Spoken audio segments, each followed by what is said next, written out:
Hello, this is a pretty incredible game played on IGS where Black managed to win by 32.5, so quite a large margin. In the beginning, Black lost the group on the left side that later on almost came back to life in a co-fight. Then Black managed to capture some stones in the middle that shouldn't die and eventually grab the win.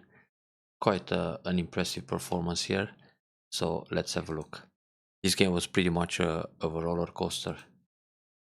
So top right corner and lower right corner, Hoshi and Komoko. White goes for 2 Hoshi. Then black approaches here in order to set up a mini Chinese formation. This is the first questionable move of the game. White is going for a Sun SA, which is rare. Normally White should protect Calm, either with a Keima, or if he wants to play a bit more aggressive, he can go for a pincer or even attack right away at P3.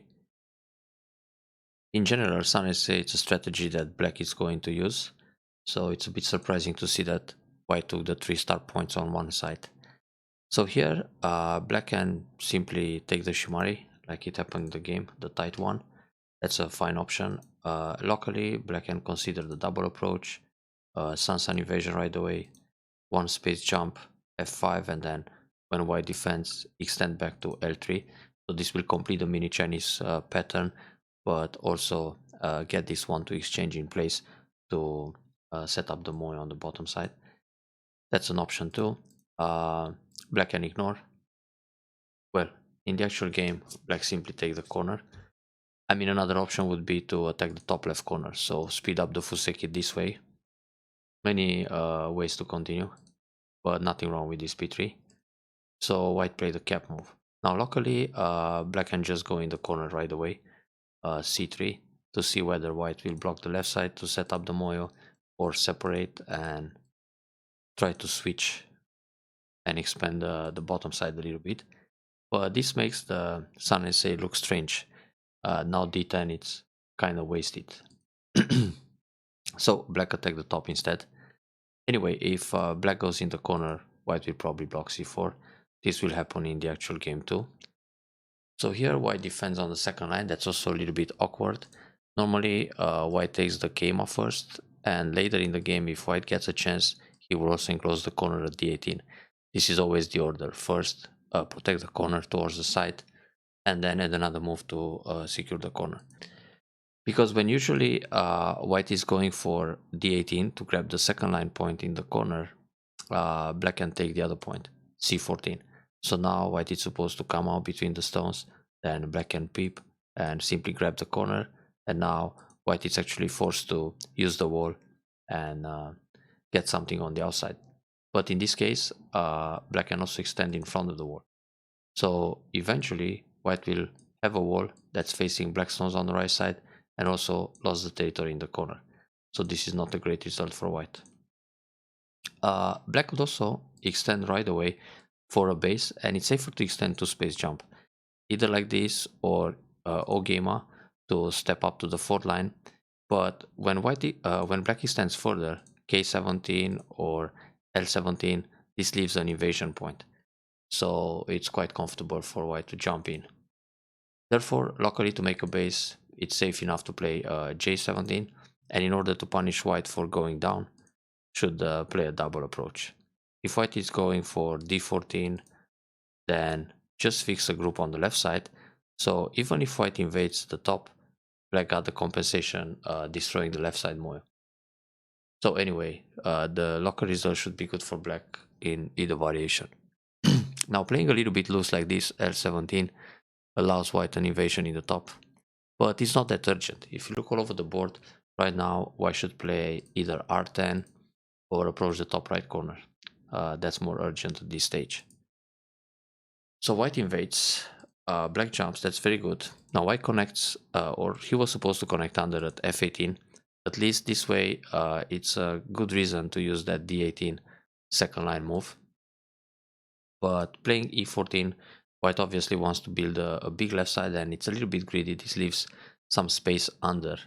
Locally, it's better to play D14, just 4th line territory. 4th line is the so-called line of victory. 5th line many times is the greedy line, I would say. So Black plays a shoulder hit, that's nice. White connects under. Black pushes, this is a key point, and push again. This push is actually not necessary, it removes your own liberties.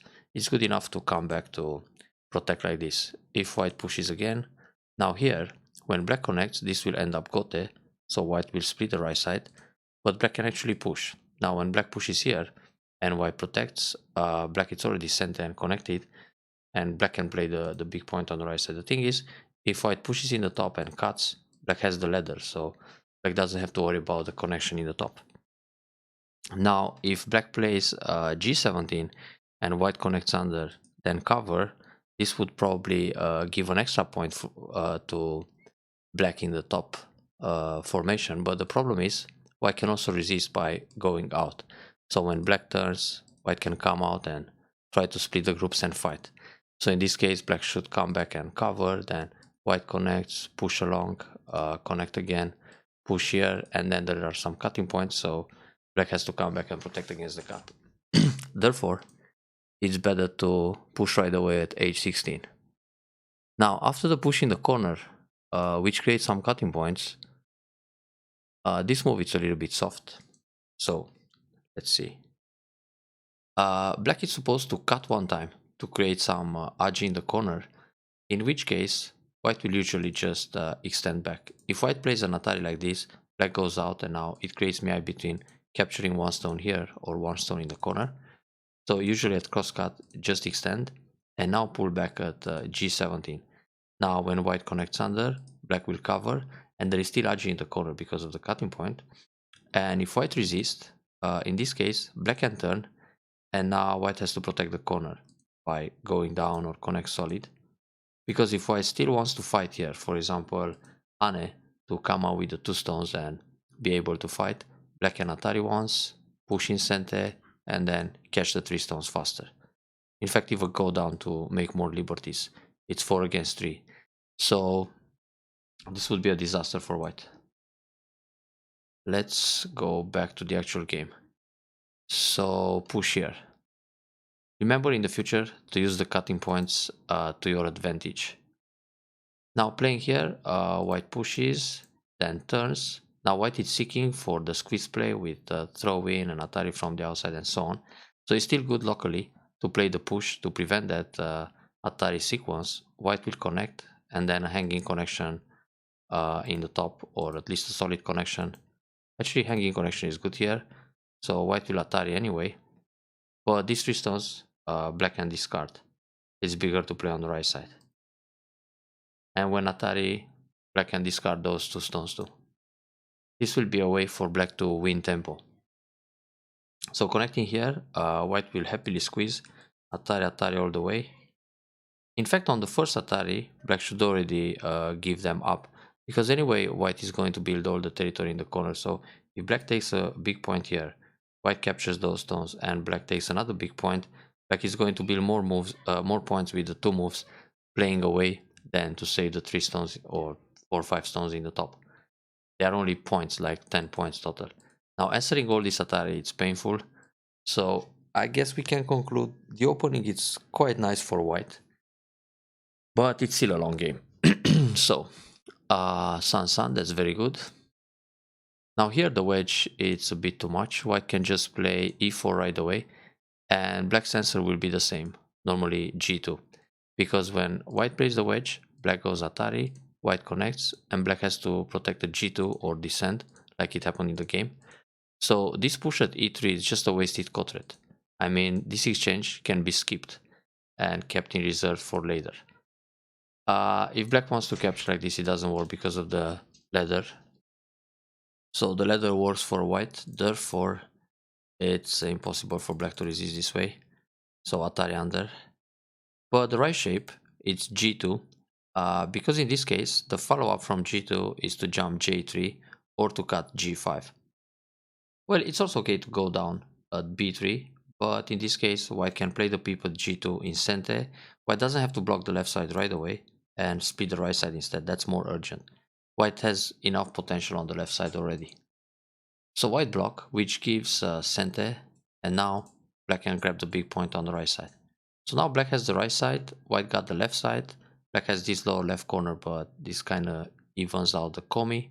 Oh, actually, there is no komi this game because it's a one handicap game, white being a 5q plus.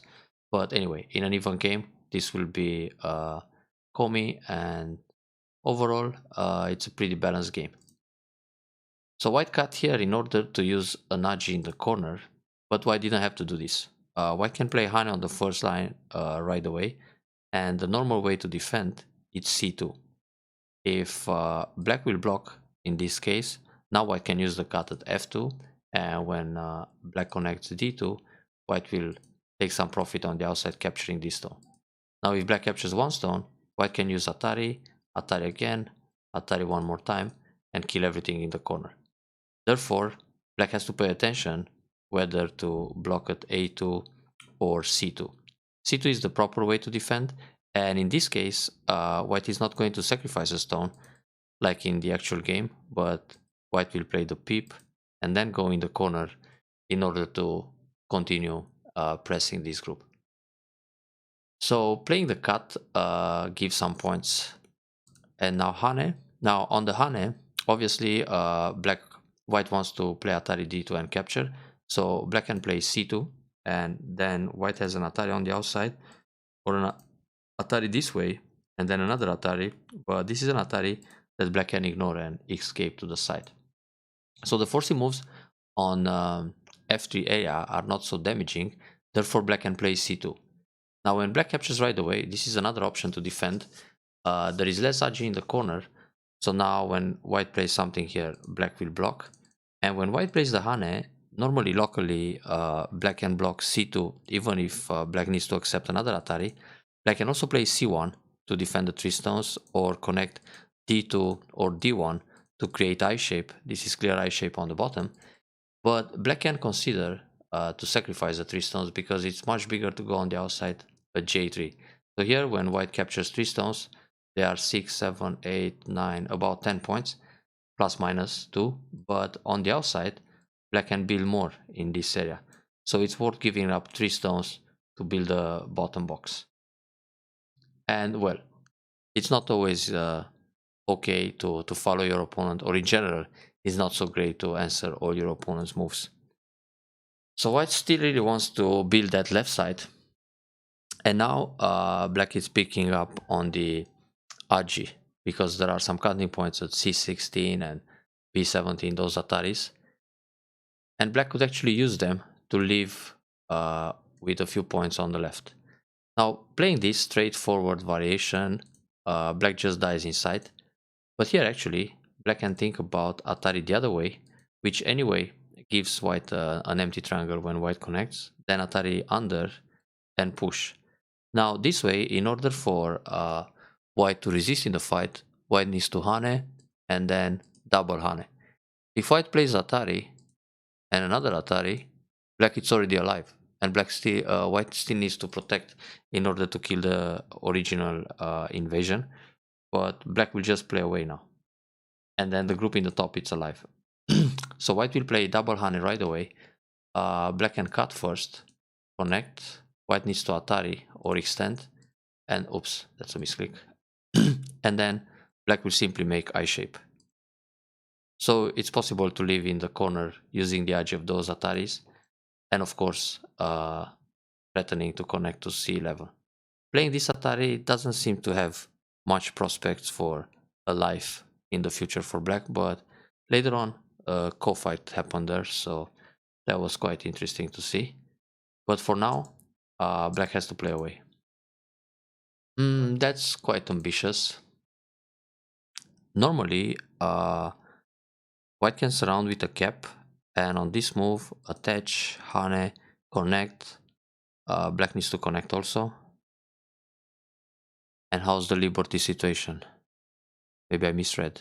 Fuck. Yeah, in fact, this race it's easily won by white. By two, yeah, by more than 2 liberties. Okay, so that's a semi. Anyway, white protected, so black jumps out and jump along. This is already some compensation for black going out from the moyo, and black should actually jump again, because here black can always use the cut like this or push and cut like this. So better keep those options available and simply jump out. White can play a peep, but the idea of g5 is still there. So peep, then jump. And here, instead of peep from the outside, maybe later in the game, it's more interesting to play j3 and push along to grab some points on the bottom side. So better keep this peep in reserve and simply go out again, either with a Keima or a one space jump or a jump like this, because it's unclear if it helps more to play j5 than to play j3. So better wait. When there are two options like this, it's always good to wait for the ripe moment. I mean, black jumps anyway. So if we imagine black jumps here and white would play j4, black will never add another move at j5. It's not necessary. Black is already out, so better grab another big point. Which means when black comes out, white is not going to play j4, and this will later allow a peep at j3 and then push along to build the territory on the bottom. So white tries to reduce from this direction. Black encloses the right side. Black should still go out with the top group, and this way try to connect the top group to the right side and also build territory naturally. Yeah, this is a very big point. For black, it's always nice to play another move in the corner and double up when there are two middle side extensions like this and this. This will be a double wing formation in conjunction with a star point. So when black double ups, black will build territory on both sides. Otherwise, for white, it's always nice to get the sun. Good to block the right side because there is more potential on the right. And white was supposed to live in the corner easily. On this double Hane, white has two options. One is to Atari, capture one stone, give up the two stones, and then come out. And this way, white will actually attack very severe the heavy group in the top. And if white really wants to make sure black is not going to build a lot on the right, white can play the Hane at s16, then crosscut. Now black has to protect against the double Atari. White will take a stone here, give up the corner, but damage the right side. So white already entered inside black's moy on the right. So these are the two ways to continue the double Hane situation. In which case, black should consider just Nobi, white will push, then Hane, and hanging connection. This would be the classic Joseki, but keeps everything safe in the top. Playing the double Hane gives white choices. So white can use the cut in the top or the Hane. Oops. One color go, I'm sorry. One more undo. So white Hane, black blocks, and cut. Now here black can also resist with an Atari, but in this case, white connects, black makes a Ponuki, and then white just grabs a bigger corner. And then reduces the Moyo in the center, and this should be a good game for white if black stays dead on the left side. White's territory seems to be enough, and black only has a big right side, but that can still be reduced. So white connects this way. Black can actually play p16, so now white needs Hane and connect to live in the corner, and black doesn't have to play r14 right away. It's better to cap and enclose more territory. When black connects this way, white will Hane and protect the corner, otherwise the corner dies. So it's good to remember that if black plays first in the top right, black will descend, then Hane, and this leads to the L group, which is completely dead, unconditionally. So, back to the original game. Hane, block, connect, hanging connection, and white played a little bit greedy here. It's good enough to play a one space jump and stay safe and connected. Playing here is dangerous. Black, of course, will try to separate. That's good. Now extend. And here it's where trouble started for white. It feels a little bit better to play the hanging connection to be connected to the center stones, and then Hane and double Hane to surround everything. Because this one, white can steal Atari and try to go out. But somehow, white just got separated and killed. So if white plays the wedge, Atari, connect, and then probably a hanging connection like this. Yeah, actually it seems very tough for white now. Because black can push through here. Now if white connects this way, Let's see, Hane, Atari. Oh, this is Sente. Okay. Yeah, black needs to play another move. So when white plays this, Hane, cut. Yeah, that's fine. So black is connected and white has to run inside. Very difficult for white now. So this is where black grabbed the winning chance. I guess here Hane works. Even if white is using the Atari or the Peep or maybe crosscut, black should be fine.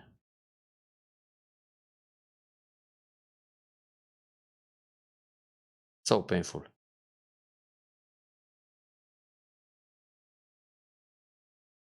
Yeah, no way out. All captured rapidly. So something like that happened anyway. No B to be safe. Then push. Then surround everything. So yeah, no way out for white this way either. And black keeps capturing stones. That feels good. And now cut like this and take the tail, enough to win the game. Actually here black can double up on the right, because even if white comes inside, there is no way to build twice there. And going on the right, it might kill the other group too. But Q11 shows the mindset, saying that black feels okay about his position and he knows that he's ahead now. So he doesn't want to risk anything, which is generally good.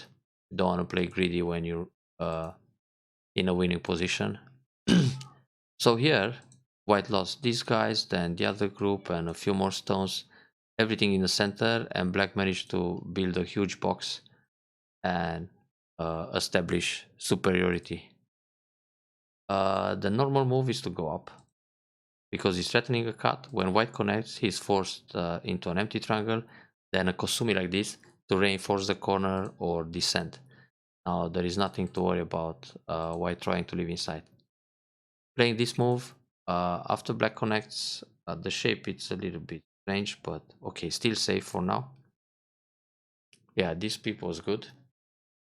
But I mean, playing O2 is like trying to getting a neutral point. So when black plays here, and this move, and then black goes down P2, if white plays N2, black doesn't need O2. Black will play M3 to make sure white doesn't connect under, or other moves to expand the corner or reinforce it. So this O2, white blocks, black protects P2. It's a waste. It's like playing a neutral point when it's not necessary. So this is fine. White is still trying to trick black in the corner, but nothing works here. Very good. No liberties. This jump it's a bit too far. Just one space jump. On this move, yeah, white can separate. But good sacrifice to stay alive. This is pretty big.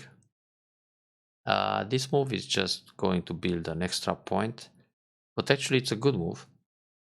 So white is not going to throw in and connect under. I mean, like this. Tak, tak, Hane.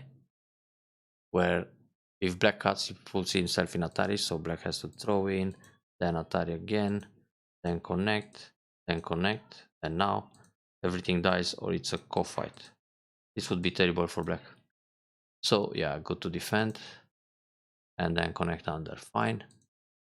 Take away the liberties.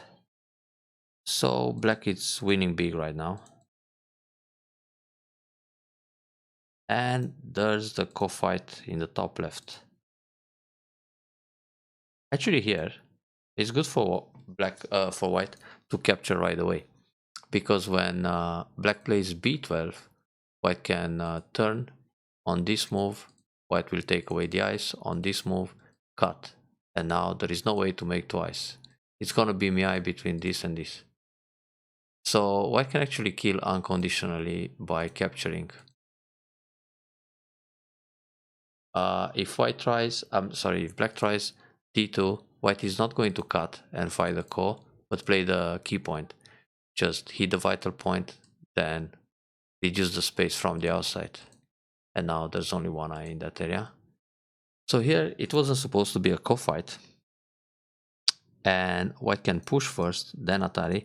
but it's gonna be a ko anyway. So now let's see how the ko fight developed. Okay, it's still a ko. Now this is not the right way for white to answer. White should play s18. It's true black has more ko threats here, but this is the proper way to keep the corner safe. And of course black will play r19, then push and hane, 3 more ko threats. But playing t17, actually this creates another ko. So, well, locally black can go s18, white needs to play s19, black will go atari, white will block, and now start another ko. So there will be 2 kos, one in the top right, one on the left. And when black starts this ko, white needs to play a threat somewhere. Let's see. What to threaten?